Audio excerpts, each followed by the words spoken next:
Hello दोस्तों, अद्भुत कहानी सागर में आपका स्वागत है। आज की हमारी कहानी है परवाह। माँ, मेरा कॉलेज जाने का समय हो गया है। लंच बॉक्स तैयार है? रुचिका बोली। अरे रुचिका बिटिया, आज तुम ही टिफ़िन भर लो। सब्जी पराठा बना दिया है, तब तक मैं चाय चढ़ा देती हूँ, माँ ने जवाब दिया। रुचिका ने टिफ़िन भरते बड़बड़ाते हुए कहा, माँ, अंजलि भाभी कब से मायके गई हुई हैं, आने का नाम ही नहीं ले रही। ना जाने कब आएंगी। सारे घर का काम तुम्हें ही करना पड़ रहा है।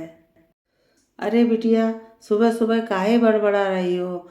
जब आना होगा आ जाएगी। पहली बार तो नहीं गई। देखो, तुम्हारे जतिन भैया आ रहे हैं। अब चुप हो जाओ और कॉलेज जाओ, माँ ने कहा। रुचिका अपना लंच बॉक्स लेकर हाथ हिलाते हुए कॉलेज के लिए निकल गई। जतिन ने रसोई में आते ही कहा, माँ, जरा कड़क अदरक वाली चाय बना देना। रात ठीक से नींद नहीं हो पाई थी, सर दर्द से फटा जा रहा है। मैं पिताजी के पास बैठा हूँ। थोड़ी देर में सुरेखा जी सबके लिए चाय लेकर आ गईं। बातों ही बातों में सुरेखा जी ने बेटे जतिन से पूछा, क्यों अंजलि बहू कब तक आने वाली है? माँ, कल रात अंजलि से फ़ोन पर बात हुई थी। उसकी माँ की आँख का ऑपरेशन तो हो गया है, पर डॉक्टर ने आराम करने को कहा है। अंजलि अभी कुछ दिन और रुकने वाली है। अरे बेटा, अब मुझसे भी रसोई में काम नहीं होता। उसे जल्दी आने को कहो, माँ ने कहा। माँ, तुम्हें तो मालूम है, साल भर पहले उसके पिताजी का निधन हो गया है और वो घर की इकलौती बेटी है, तो उसे अपनी माँ का ध्यान रखना पड़ता है। यहाँ तो हम सब लोग हैं ना माँ। तुम अंजलि को फ़ोन करके उसकी माँ का हाल चाल पूछ लेना, उन्हें भी अच्छा लगेगा, बेटे ने कहा।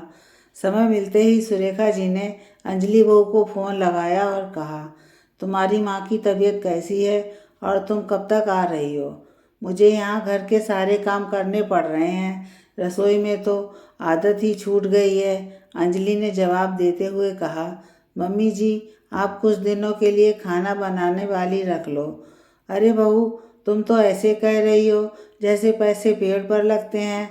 तुम अपनी माँ की देख रेख के लिए किसी रिश्तेदार को बुला लो और तुम यहाँ आ जाओ।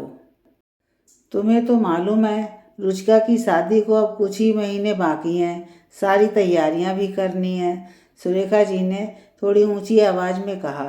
अंजलि बहू ने भी जवाब देते हुए कहा, मम्मी जी, माँ के प्रति मेरा भी तो कुछ फर्ज है। सुरेखा जी ने ताना देते हुए कहा, आज तुम्हारा भाई होता तो तुम्हें बार बार दौड़ना नहीं पड़ता। ऐसे कब तक चलेगा? और फ़ोन पटक दिया।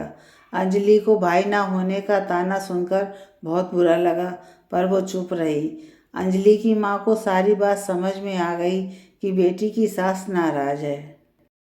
उसने तुरंत अंजलि को वापस जाने के लिए कहा।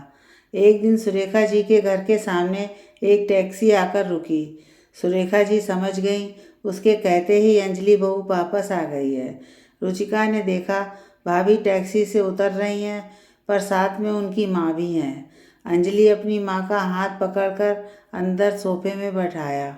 सुरेखा जी की बहुएं तन गईं कि ये क्या, बहू के साथ उसकी माँ भी आ गई।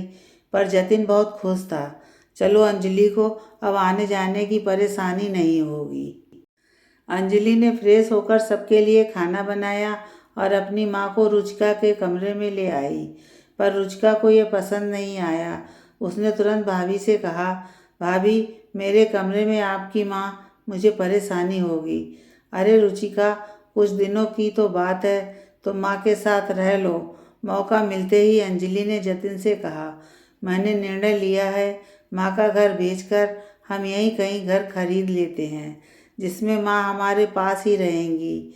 अंजलि की बात सुनते ही जतिन ने कहा, मकान लेने की क्या ज़रूरत है, माँ हमारे साथ भी तो रह सकती हैं। जतिन, माँ कभी बेटी के ससुराल रहने को तैयार नहीं होंगी, और मैं भी नहीं चाहती कि माँ हमारे साथ रहें और संबंधों में कड़वाहट आए। पास रहने से उनको भी अपने हिसाब से रहने में आसानी होगी और हम भी उनका ध्यान रख सकेंगे। कुछ ही दिनों में अंजलि ने पास में ही माँ के लिए घर ले लिया और सामान शिफ्ट कर दिया। अंजलि अपने घर से ही माँ के लिए चाय नाश्ता दोनों समय का खाना पहुंचा दिया करती थी और समय समय पर माँ की आंखों में दवाई डालना और दवाई देना नहीं भूलती। अंजलि की माँ भी खुश थी कि बेटी साथ में नहीं है पर पास में तो है।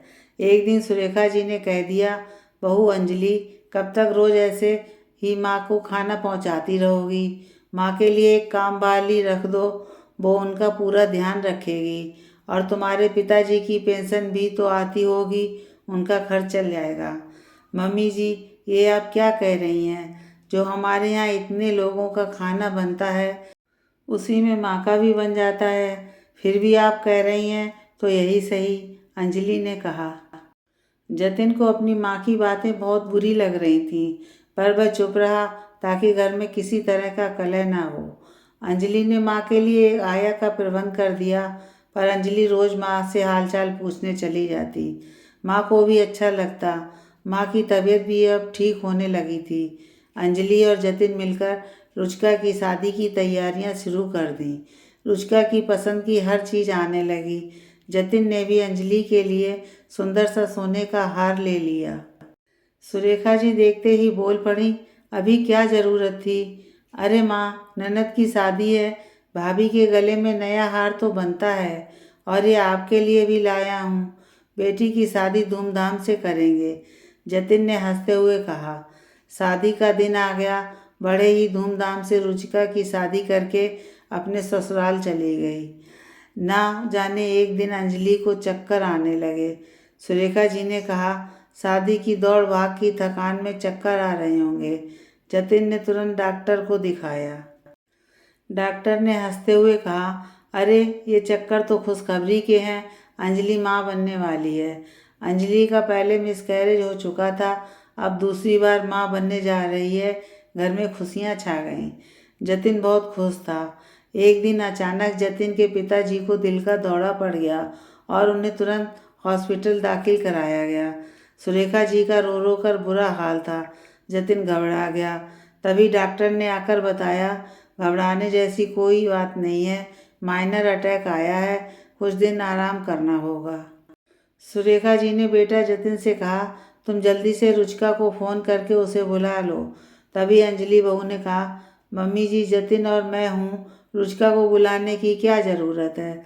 अभी नई नई शादी हुई है, ससुराल वाले क्या कहेंगे?